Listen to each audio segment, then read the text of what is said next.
Tes. Baik, terima kasih teman-teman wartawan semuanya. Hari ini DPR Pradi ingin menyampaikan banyak hal perkembangan kasus Vina. Di sini sudah kami bersama-sama dengan seseorang yang luar biasa, bukan pengacara, tapi bekerja melebihi daripada pengacara ini, Kang Dedi ini. Terima kasih nih Kang Dedi. Terima kasih Pak. Luar biasa nih Kang Dedi. Saya bilang kalau dulu ada kasusnya Jessica Wongso, kalau Kang Dedi ada pada waktu itu mungkin sudah banyak bisa dituntaskan dalam kasus ini. Karena Kang Dedi ini bertindak sebagai seorang lawyer, ya, bukan lawyer, seperti lawyer, dan juga seperti private investigator, yang luar biasa. Penyelidik. Teman-teman semuanya, kita sudah mengikuti perkembangan kasus Vina sedemikian rupa. Di media terjadi debat yang luar biasa. Ada yang mendukung si A, ada yang mendukung si B, ada yang mendukung si C. Ada yang mengatakan ada pihak penyidik yang salah, ada yang mengatakan pihak terpidana yang salah. Pradi mengambil posisi tidak mencari siapa yang salah dan siapa yang benar, tapi posisi yang kita ambil adalah kita ingin menegakkan kebenaran. Itu posisi yang dia Pradi. Itu sebabnya Pradi bekerjasama dengan Kang Dedi, dan di sini ada teman-teman saya, ada Pak Bendung, ya, ada Pak Tanyana, ada Pak Ruli Penggabean dari Bandung, ada juga Pak Jutek ini yang selalu bekerja keras, ada Pak Duyanto, ada Bostam, ada Eli, ada Rilen, ada Asido ini ketua PBH Pradi Pusat, ya, Indonesia ini dia. Dan juga siapa lagi? Ada Riri. Ini Riri yang selalu pasti sudah sering kenal sama para wartawan semuanya. Jadi itulah yang posisi yang diambil oleh Pradi, mengambil posisi untuk menegakkan kebenaran, karena kami kedatangan pada waktu itu, pada mulanya kami itu tidak inform dalam kasus ini karena ada beberapa pengacara yang sudah turun tangan. Tapi ketika keluarga daripada terpidana datang kepada kami melalui Kang Dedi, kami betul-betul sungguh-sungguh kaget dan luar biasa. Di mana akhirnya kami menemukan suatu, belum kesimpulan pada itu, tapi arahan lah, satu pendekatan yang saintifik kami lakukan. Kami punya keyakinan berdasarkan bukti-bukti yang disajikan kepada kami bahwa ternyata ada bahwa sebenarnya terpidana ini tidak layak dihukum. Kami tidak meyakini bahwa mereka itu bersalah dengan beberapa fakta hukum yang sudah ada. Dan sebelumnya teman-teman juga sudah melihat bahwa kasus ini berkembang dan ada dan menjadi sampai ke pengadilan dan sampai orang ini dihukum.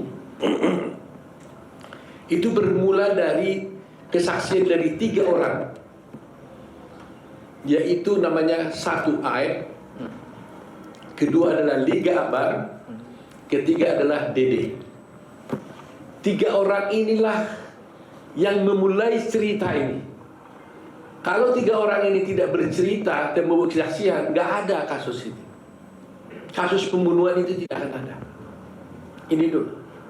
Tanpa adanya cerita dari kasus yang tiga orang ini, tidak ada benang merahnya, tidak ada bukti-bukti, dan tidak ada cerita tentang adanya pembunuhan daripada almarhum Eki dan Vina. 3 orang inilah yang bercerita tentang semua adanya pelemparan-pelemparan, pengejaran-pengejaran, adanya bambu dan sebagainya, termasuk adanya samurai-samurai, batu yang dilempar dan sebagainya. Nah, Kita sudah tahu dari 3 orang ini, Liga Akbar sudah mencabut keterangannya dan menyatakan sebenarnya cerita itu tidak benar. Begitu ya? Betul. Hari ini kita mendapatkan bukti yang luar biasa melalui Kang Dedi. Keluarga dari Dede menghubungi Kang Dedi. Kita kedatangan di sini yaitu Dede. Berdiri.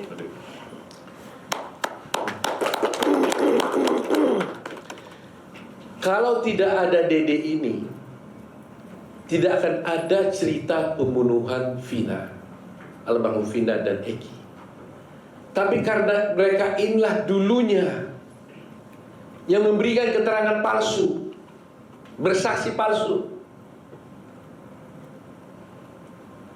maka akhirnya 7 terpidana itu dihukum. 8 ya. Mereka inilah yang bercerita seakan-akan ada pelemparan batu, seakan-akan ada kejar mengejar Bambu. karena ada bambu, pelemparan batu yang mengesankan bahwa ada akhirnya peristiwa pembunuhan terhadap almarhum Vina dan Eki karena kesaksian palsu mereka. Tapi berdasarkan keterangan yang diberikan kepada kami, dan dia nanti bisa kita izinkan bercerita bahwa dia ternyata melakukan perbuatan itu karena terjebak sama Aib, di mana Aib mengajak dia ke kantor polisi yang tadinya dia tidak tahu tujuannya apa. Sesampai di kantor polisi, ternyata dia disuruh memberikan keterangan palsu. Dia diarahkan oleh Aib bersama-sama Rudiana. Nanti kita dengar keterangan sendiri. Untuk menceritakan suatu peristiwa yang dia sendiri tidak tahu dan tidak pernah ada. Kepadanya diberitahukan nama-nama daripada 7 terpidana ini, yang pada mulanya yang sebenarnya dia tidak tahu siapa ini 7 terpidana ini, karena dia juga tidak kenal dengan orang itu. Akhirnya dia bercerita tentang cerita-cerita yang sudah dikemas, diarahkan oleh Aib dan juga oleh Rudiana menurut keterangan dia. Nah, oleh karena itu, sebelum kami sampai kepada kesimpulan dan tanggapan nanti, agar tidak ini salah, kami mau tanya dulu kepada Dede hadapan para rekan wartawan. Betul Dede? Bagaimana ceritanya? Bisa saudara cerita? Bagaimana ceritanya Dede sampai bisa bercerita tentang adanya pelemparan batu? Saya tanya dulu biar berurut ya. Kamu kerja di mana, Dede? Cucian mobil, Pak. Pada waktu itu ya? Ini pada waktu 2016 ya? Cucian mobil. Cucian mobil ya? Udah berapa lama kerja di sana? Kurang lebih 1 bulan. 1 bulan. Pada tanggal 27 Agustus 2016, kamu berada di mana? Posisi tidak masuk kerja, Pak. Tidak masuk kerja? Tidak. Karena apa? 27 Agustus saya masuk kerja, Pak. 27 Agustus masuk kerja. Kemudian tanggal 28 Agustus? 28 Agustus saya masih masuk, Pak. Masuk. 29? Masuk, Pak. Masuk. Ya. Kemudian saya mau tanya, kamu kenal nggak 7 terpidana itu? Tidak kenal sama sekali, Pak. Muka Ya? pun saya tidak kenal, nama tidak kenal. Muka tidak kenal, Nama tidak kenal. Sama sekali tidak kenal Sama sebelumnya. sekali tidak. Ya. Kapan kamu bertemu dengan Aib? Ya pada saat itu, Pak, di kerjaan saya mengenal Aib di kerjaan. Oh, Aib itu juga bekerja sama kamu. Ya, di situ. Oke. Nah, coba ceritakan bagaimana ceritanya Aib mengajak kamu ke kantor polisi. Awal mulanya malam, Pak. Aib menelpon saya dan mengajak saya ke Polres. Tanggal 2 September. Tanggal 2 September. Malam-malam hari. sekitar jam 7-an. Saya Terus? antar lah, saya mikirnya kan Aep orang rantauan Pak. Karena nggak tahu daerah situ, saya antar ke Polres. Nah setelah dalam Polres saya tanya, Aep mau ngapain di sini? Kata Aep, buat keterangan saksi anaknya Pak Rudiana yang meninggal. Nah setelah itu saya tanya, Aep emang mau ngapain, kan kita tidak tahu peristiwa itu. Nah udah katanya nanti saya arahin, saya ikutin apa kata saya katanya. Dia bilang gitu. Nah terus Pak Rudiana datang lah. Saya tanya ke Pak Rudiana juga, Pak Rudiana mau ngapain? Buat keterangan apa? Saksi anak saya yang meninggal katanya. Nah disitulah diceritakan saya nongkrong di warung. Kalau warung kan bener Pak, warung malam, hanya membeli rokok. Cuman ada segerombolan anak nongkrong, pelemparan batu, bambu, pengejaran, segerombolan motor ada di situ. Sebenarnya nggak ada Pak. Sudah diceritakan sebelum masuk BAP itu sudah diceritakan. Jadi sebelum kamu bertemu dengan Rudiana, kamu kan diajak oleh Rudiana telepon katanya kan? Bukan, saya ditelepon dengan Aep Pak. Ditelepon oleh Aep. Aep. Kamu diajak ke kantor polisi. Iya. Waktu kamu diajak ke kantor polisi, kamu tahu tujuannya untuk apa? Belum tahu Pak. Saya nanyanya pas sudah masuk ke Polres Pak di dalam. Apa katanya waktu kamu diajak ke kantor polisi? Ya saya tanya pas di dalam, mau ngapain ke sini? Buat jadi saksi anaknya Pak Rudiana. Enggak, sebelum. Oh saya nggak pernah nanya Pak. Nggak nanya? Nggak nanya Pak. Oh Saya diajak antar- aja. Oh saya kalau antar saya ke kantor antar polisi saya, gitu. iya. Oke, setelah saya kantor polisi, Ya, apa yang itu. terjadi? Ya saya tanya, mau ngapain ke sini? Buat keterangan saksi kan. Saksi siapa? Pak Rudiana yang anaknya meninggal. Oh itu kata Aep. Iya. Ya. Nah kemudian kamu bertemu dengan Rudiana di mana? Di situ juga? Di situ juga. Saya tahu Rudiana pun saat di situ.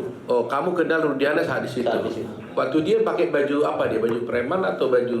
Baju preman sih Pak. Baju biasa. Polisi. Apa? Dikenalkan sama Aep siapa ini gitu? Iya, dikenalkan sama Aep. Ini Pak Rudiana katanya. Nah, dikasih tahu ini Pak Kasih tahu Rudiana, sama Aep. ini Pak Rudiana. apa lagi? Bapaknya Eki. Aep. Diberitahu nggak dia polisi? Diberitahu Pak, di Oh, polisi. ini polisi gitu. Polisi. Jabatannya diberitahu pada waktu itu. Diberitahu Intel narkoba katanya Pak. Oh, intel narkoba katanya. Diberitahu gitu ya. Diberitahu. Nah, lantas apa kata Aep kepada kamu? Ya saya bilang ke Pak Rudiana juga pada situ, Pak, buat dijadiin saksi apa? Anak saya yang meninggal katanya. Nah, sedangkan saya tidak tahu kejadian itu. Dan saya pun tidak kenal nama-nama dan muka, dan peristiwa itu emang tidak tahu sama sekali Pak. Nah, terus apa kata Rudiana? Kata Aep dan Rudiana, dia bilang Pak, ya udah ntar saya kasih tahu katanya. Ya setelah dikasih tahu, pada saat nongkrong di situ, pada saat ke warung ada orang segerombolan nongkrong, terus melihat pelemparan batu kepada anaknya Pak Rudiana. Nah terus dilempar batu itu tidak kena, terus pengejaran membawa bambu. Nah terus setelah itu ya tidak tahu kejadian itu lagi Pak. Setelah pengejaran tidak tahu. Sudah sampai situ doang. Tadi kan kamu ceritakan bahwa kamu diarahkan oleh Aep dan Rudiana. Saya mau lihat perannya masing-masing. Aep ngomong apa, Pak Rudiana ngomong apa? Aep ngasih tahu, bilang aja ya ada segerombolan orang di situ. Baik. Terus Pak Rudiana? Pak Rudiana ngasih tahu masalah motor sama nama Pak. Sama nama? Iya, motor dan nama saya tahu dari Pak Rudiana, dikasih tahu sama Pak Rudiana. Oh, nama-nama pelaku. Nama-nama pelaku. Iya. Apa katanya waktu itu? Kan saya bilang saya nggak kenal Pak nama-nama pelaku. Muka pun nggak kenal. Terus kata Pak Rudiana, ya udah ntar saya kasih tahu nama-namanya pelakunya. Oh, dikasih tahu. Dikasih tahu. Masih ingat nggak nama-nama itu? Nggak ingat Pak saya Pak. Oh, tapi nggak mengingat soalnya kan nggak kenal Pak. Oh. Tahu nama pun pas saat di situ kan dikasih tahu. Pak. Oh, tapi disitulah diberitahu, katakan begini aja katanya. Iya. Gitu ya. Nah, sekarang setelah diarahkan oleh Aep dan Rudiana, lantas siapa yang melakukan buat BAP-nya? Mereka Rudiana juga? Bukan Pak. Oh, bukan. Bukan. Siapa? Ya penyidik di situ Pak. Oh, penyidik. Ya, penyidik di situ. Jadi kamu diarahkan oleh Aep dan Rudiana dulu, setelah itu baru di BAP oleh penyidik yang lain. Iya. Oh, jadi penyidik yang lain ini nggak pernah mengarahkan kamu lagi dong? Nggak pernah Pak. Yang mengarahkan justru di si Iya. Rudiana dan Di luar. Aepnya gitu. Sebelum masuk itu Pak. Ya karena memang selalu terjadi begitu kan, yang mukuli dengan yang menyidik kan selalu beda. supaya yang menyidik, kalau umpamanya menyidik ditanya pernah kamu dipukuli penyidik, pasti nggak pernah menguli, tapi dipukuli dulu sebelumnya duluan. Kira-kira begitu cerita-cerita film yang kita nonton lah gitu ya. Ya, kira-kira begitu ya. Nah, jadi sekarang diarahkan oleh ini. Jadi penyidiknya tidak pernah mengarahkan, tapi sudah diarahkan oleh Pak Rudiana dan AF. Begitu ya. Nah, kemudian setelah itu terjadi di BAP. BAP seperti biasa Pak, ditanya Aja ya, ditanya. Kau ceritakan seperti yang diarahkan itu. Seperti yang diarahkan sebelum masuk. Ya, saya mau tanya, kenapa kau mau waktu itu? Sebenarnya hati saya mas sebenarnya nggak mau Pak. Kan saya juga sudah bilang Pak, saya tidak tahu kejadian itu sama sekali dengan AF dengan Pak Rudiana. Nah pada saat itu kan saya rakyat kecil Pak, saya nggak ngerti hukum, sekolah pun saya hanya SMP. Ya saya merasa takut Pak, sudah di dalam. Saya bisa apa di situ Pak? Ya, tapi kan umpamanya kan kamu kan nggak merasa berbuat, kenapa nggak nolak aja? Apa kamu diiming-iming? Tidak ada sama sekali Pak, diiming-iming. Enggak. Tidak ada sama sekali. Tapi kok kan orang bertanya, kok semudah itu kamu langsung diajak ini langsung kamu mau gitu? Kenapa? Apa Maunya pun kan karena tidak tahu bahwa mau ke situ kan diberi buat kesaksian anaknya Pak Rudiana Pak. Mungkin kalau saya tahu, ayah ngasih tahu sebelum masuk Polres, saya nggak mau Pak.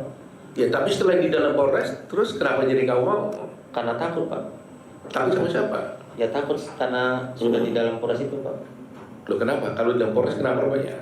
Ya karena saya nggak ngerti hukum Pak. Loh iya, kalau Polres apa? Ada kamu dipukul nggak? Enggak sih Pak. Apa karena Pak Rudiana polisi gitu? Nah iya, bisa jadi Pak. Oh, jangan bisa jadi. Yang benarnya gimana? Ya emang karena polisi Pak, saya takut. Jadi berarti kamu merasa takut? Iya, merasa takut. Karena sudah berada di kantor polisi? Iya. Karena kamu diminta oleh Pak Rudiana yang polisi? Iya. Kamu ikutin aja? Iya. Nah waktu itu kamu tahu nggak akibatnya itu waktu itu ya? Saya tahu Pak akibatnya. Tapi tahu saya. Ya setelah di BAP pun kan saya ngomong ke Aib Pak. Ya. Saya bilang ke Aib, kenapa membuat kesaksian seperti ini kata saya?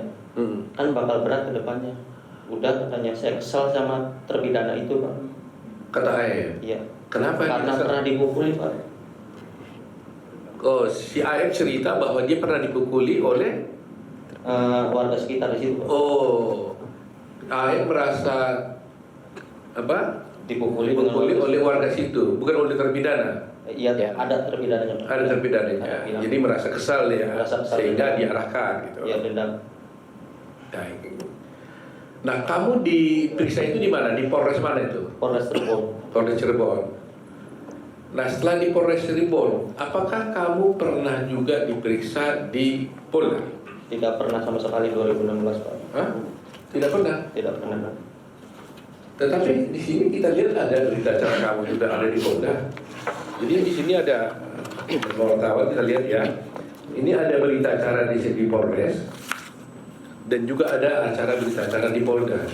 Tapi dia merasa kamu tidak pernah tanda tangan berita acara yang di Polda tidak pernah Pak. 2016 saya tidak pernah. Di Polda kamu tidak pernah tanda tangan berita acara di Polda. Di BAP pun tidak pernah Pak. Kesana pun tidak pernah. Kamu kok tahu di mana Polda? Tidak tahu sama sekali Pak. Sampai sekarang kamu Sampai tidak tahu sekarang Polda? tidak tahu sekarang. Sampai sekarang pun istilahnya tidak tahu Pak. Sekarang kan udah yang 2000. Yang sekarang 2024 mah udah Pak. Cuman kan kalau jalan tetap saya nggak hafal Pak. Nggak, artinya yang sebelum tahun 2004 itu kamu tidak pernah ke Polda? Tidak tahu Pak sama sekali. Tidak tahu ya? Tidak tahu. Soalnya di sini ada berita acara kamu di Polda pada tanggal 23 November. Itu nggak ada ya? Nggak ada Pak. Yang pernah terjadi. Jadi ini kalau begini-begini ada parah-parah begini ini, seperti yang kamu lihat di sini ini, Tanda tangan. tanda tangan ada nggak ya? Tanda tangan. Tanda tangannya pun agak beda Pak. Kamu nggak pernah tanda tangan ini? Iya, disamain sama yang 2016 di Polres itu Pak. Beda Pak. Oh gitu. Tapi kamu intinya kamu tidak pernah tanda Tidak tangan. pernah. Dan di sana pun tidak pernah Pak. Di BAP pun di Polda tidak pernah 2016. Baik. Hanya di Polres Cirebon. Saya mau tanya lagi. Kamu pernah disumpah nggak oleh polisi? Tidak pernah sama sekali. Hah? Tidak pernah. Nggak pernah. Kemudian kamu setelah kejadian ini, kamu pernah hadir di pengadilan tidak untuk bersaksi? Tidak pernah sama sekali. Kamu tidak pernah datang di pengadilan dan tidak pernah menjadi saksi di pengadilan pada waktu itu? Tidak sama sekali. Kalau menurut keterangan Pak Jutek gimana itu? Dia belum putusan pengadilan, dia benar ada kata-kata di situ bahwa dia ada memberikan keterangan di bawah sumpah. Iya, di dalam putusannya. Jadi di dalam putusan, kemudian Pak Jutek yang lihat ada, bagaimana Pak Jutek jelaskan? Ada Memberikan keterangan di bawah sumpah. bahwa Dede ini memberikan keterangan Di bawah sumpah. Ya. Ada dalam putusan. Ada dalam putusan. Padahal dia sendiri tidak pernah datang di pengadilan dan tidak pernah memberikan keterangan, apalagi di bawah sumpah. Begitu ya Pak Jutek? Iya, Ya? betul. Nah, Kenapa tidak datang ke pengadilan? nah ini menjadi, Ditanya kenapa tidak datang ke pengadilan? jadi ini yang menjadi masalah kita ini. Jadi di pengadilan pun ada putusan menyatakan dia adalah memberikan keterangan di bawah sumpah, padahal dia sendiri tidak pernah datang ke pengadilan, apalagi bersumpah. Saya mau tanya, kok kamu nggak datang ke pengadilan? Kan kamu diberi berita acara di Polres. Ya, Apa kamu nggak dipanggil pengadilan? dipanggil Pak. Ada surat panggilannya datang ke Oh rumah. ada. Ada. Terus kurang nggak datang? Nggak datang Pak, karena takut. Cuman saya nanya Pak, pas surat datang, saya nanya ke Pak Rudiana, Pak ini gimana? Ada surat panggilan dari pengadilan. Udah katanya nggak usah datang, biarin aja. Jadi ada panggilan dari pengadilan Ada. kepada kamu untuk melakukan tugasmu sebagai warga negara bersaksi di pengadilan, tapi kamu dilarang oleh, Dilarang oleh Pak Rudiana. dikatakan bagaimana katanya? Tidak, Pak, ada surat pengadilan datang kata saya. Bagaimana ini? Nah, kata Pak Rudiana, udah nggak usah datang katanya, biarin aja. Jadi Pak Rudiana menurut dia itu tadi menyuruh tidak usah datang ke pengadilan. Ya.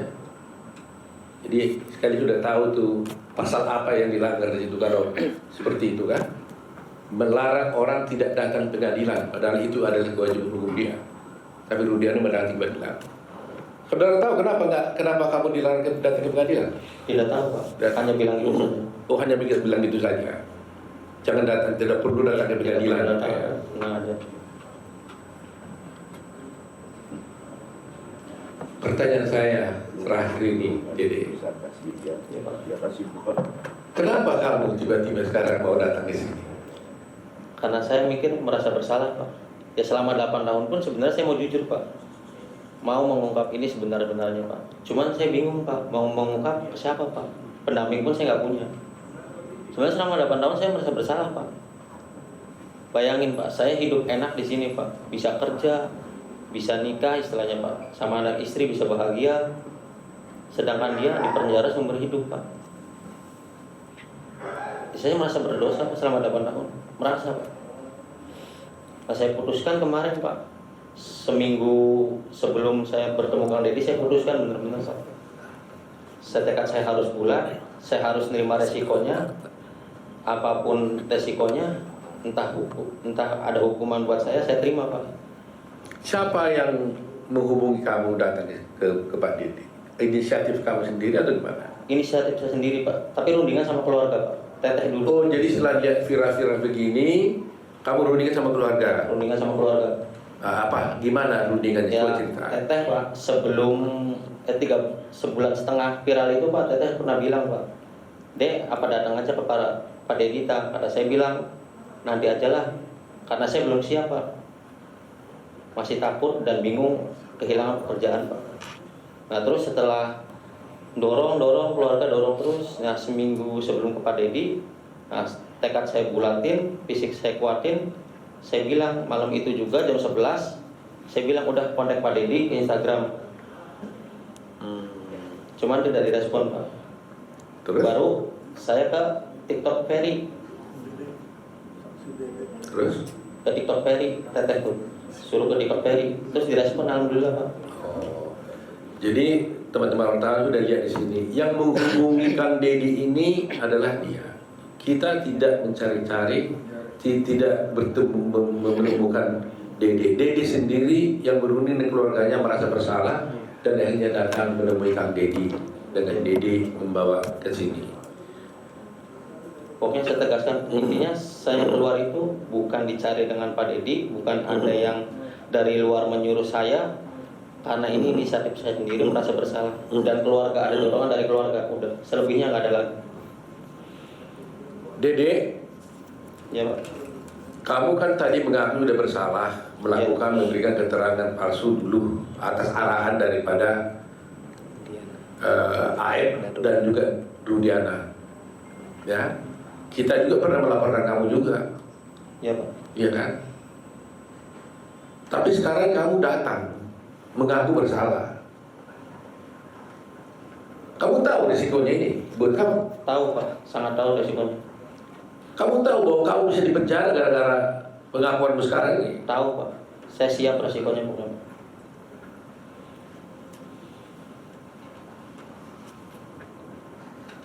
7 orang ini di dalam penjara gara-gara kamu. Iya Pak.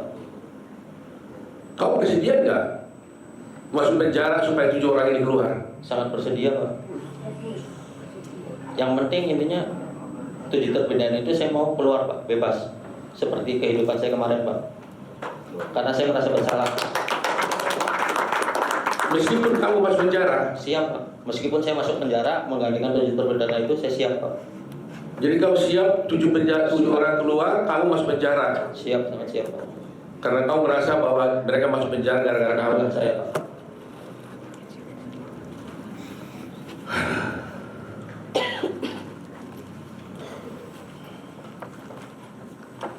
Terima kasih ya Dede ya. Sama-sama. Walaupun kamu ini sudah berbuat salah, tapi Tuhan menolong bahwa kamu bisa dibuka hati pikiranmu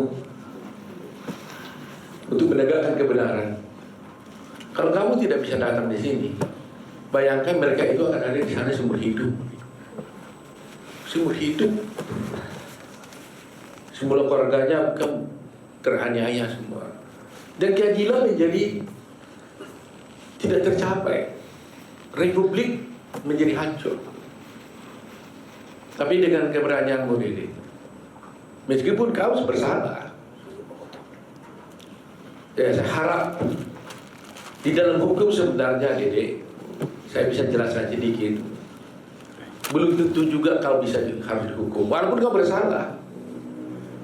Karena di dalam hukum itu Dede, ada juga namanya alasan pemaaf, ada alasan pembenar, ya. Ada alasan penghapus tentu pidana dan sebagainya. Mudah-mudahan hakim nanti, kalau kamu harus diproses, ya, karena hukum ini kan ada yang formalnya kamu bersalah memberikan kesaksian palsu di pengadilan, akhirnya orang dihukum sampai seumur hidup. Apakah nanti umpamanya dengan pengakuanmu itu mereka jadi bebas, kau tetap harus diproses pidana? Saya tidak bisa katakan apa-apa, tergantung kepada kepolisian dan juga pada pengadilan apakah memberikan hukuman pada kamu.